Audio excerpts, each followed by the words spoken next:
Bom, Macaé em Foco no bate-papo tradicional com o Rafael do PSOL. Primeiramente, Rafael, eu vou me desculpar com o público novamente, por causa eu tô usando o boné e tal, não é muito usual, mas realmente tive um probleminha de saúde que está me obrigando a usar o boné.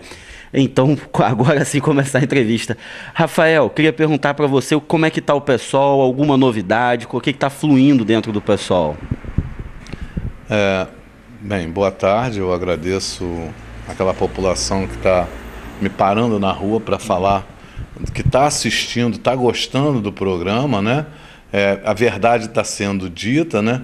E eu tenho uma série de cobranças, né, para que seja feita através do programa, né, para que divulgue melhor, né, sobre a situação do município hoje. Sobre o pessoal está caminhando, você sabe que todo partido, né, há correntes e tendências, né, e geralmente a briga interna é muito grande, né, mas no final do contexto, né, a coisa flui, né, para que o pessoal fique fortalecido junto com a população, falando a verdade.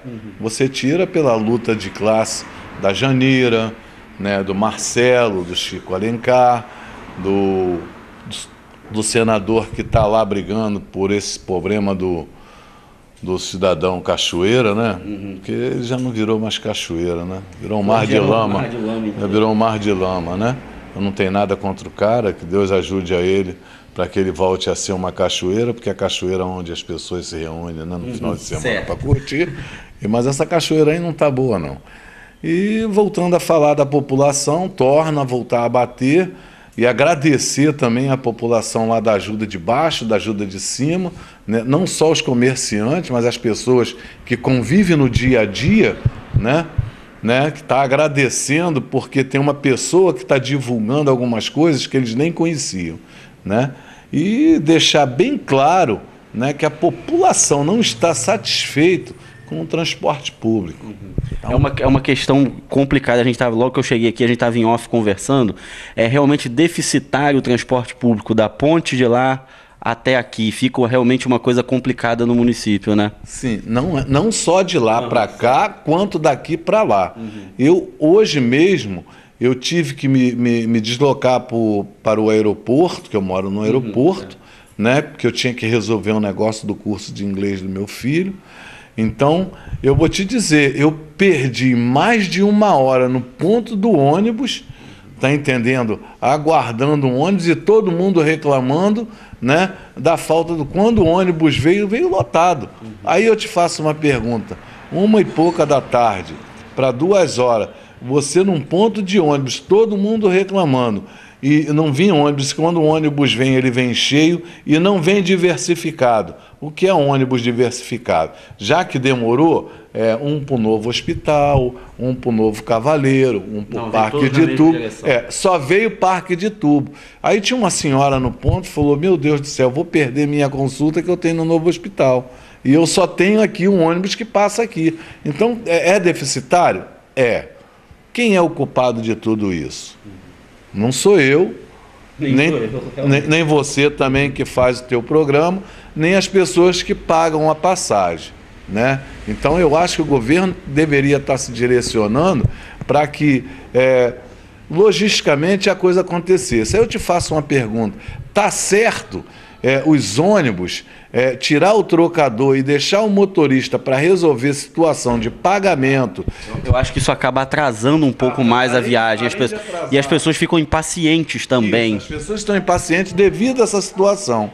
Devido não estar acontecendo, aí o que ocorre? A pessoa fica nervosa, às vezes discute com coitado do motorista que não tem culpa, né? E automaticamente, se nós fôssemos contabilizar essa situação, cada 50 ônibus são 50 famílias desempregadas. E o que mais acontece, aqueles 50 motoristas que estão fazendo o trabalho do trocador, ele não recebe pelo dinheiro do trocador. Então, quer dizer, são 50 famílias desempregadas. Isso aí é sem remuneração. Então alguma coisa está errada. Para você ver que está até difícil de conseguir, né, motorista para trabalhar. A empresa de transporte aqui, a City, né, ela até coloca anúncios no jornal e tal, procurando motoristas, falando que faz a formação, tudo isso. Mas está havendo essa dificuldade de ter o profissional, porque uma vez eu estava conversando com o secretário de Mobilidade Urbana, o Jorjão, e ele falou, a gente forma o motorista, enfim, para as empresas, não sei o que, só que aí depois ele fica um tempo só e depois vai para o mercado offshore, que paga mais. Correto. Então a gente acaba bancando, o município acho que banca essa formação e depois você perde esse profissional. Então há um agente complicador, tem que se buscar uma solução nessa base. Não, mas a realidade não é essa não. Porque profissionais motoristas nós temos muitos. Certo. E são motoristas que vieram até do Rio de Janeiro e de outras grandes capitais através de um salário maior, com dignidade, aí chega aqui dentro da cidade, aí vê o salário que é. Quando chega no final do mês, é tanto desconto que quando ele vai ver, ele não tem nada para ele receber. Aí o cara não vai querer continuar trabalhando numa empresa que não tem nada a dar a ele de... Aí eles fazem uma história, etc., mas a realidade é outra. Certo. Então a gente tinha que cair numa realidade, então a situação é essa que está acontecendo na cidade, né? E voltando a falar da cidade, eu tenho que agradecer lá o pessoal da ajuda de baixo, ajuda de cima, e todo aquele complô que tem ali, que eles continuam ainda na mesma situação.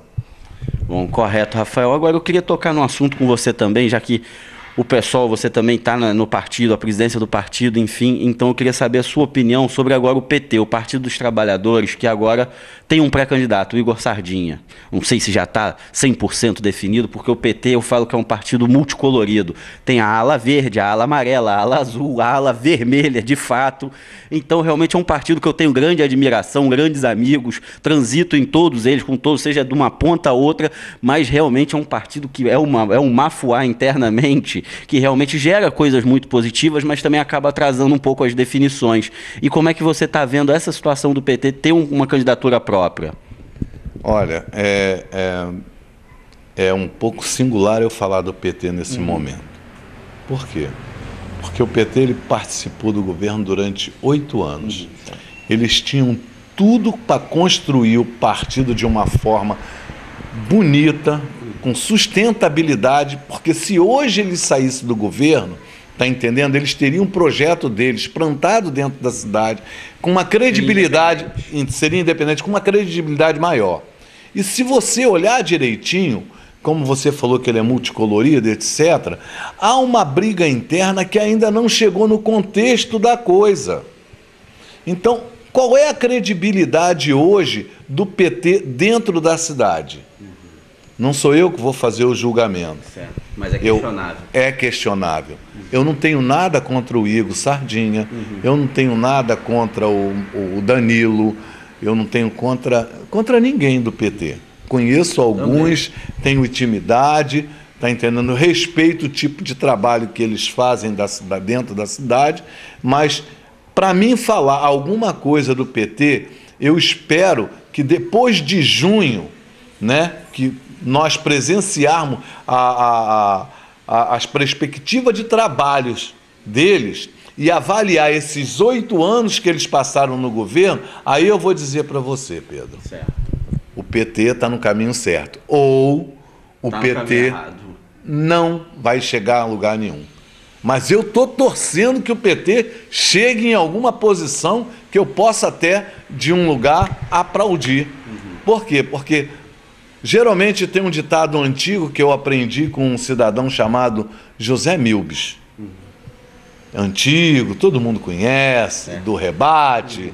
Ele dizia para mim, às vezes, na brincadeira, Rafael, a esquerda só se reúne na cadeia, quando está todo mundo preso. Aí quando todo mundo sai, aí o pau come e ninguém se entende.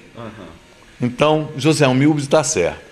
Então, para mim falar do PT agora, seria até suspeito da minha parte, porque eu teria que dar uma pancada em cidadão, que às vezes poderia dar uma pancada errada, né? Certo. E amanhã eu ter que pagar por essa pancada.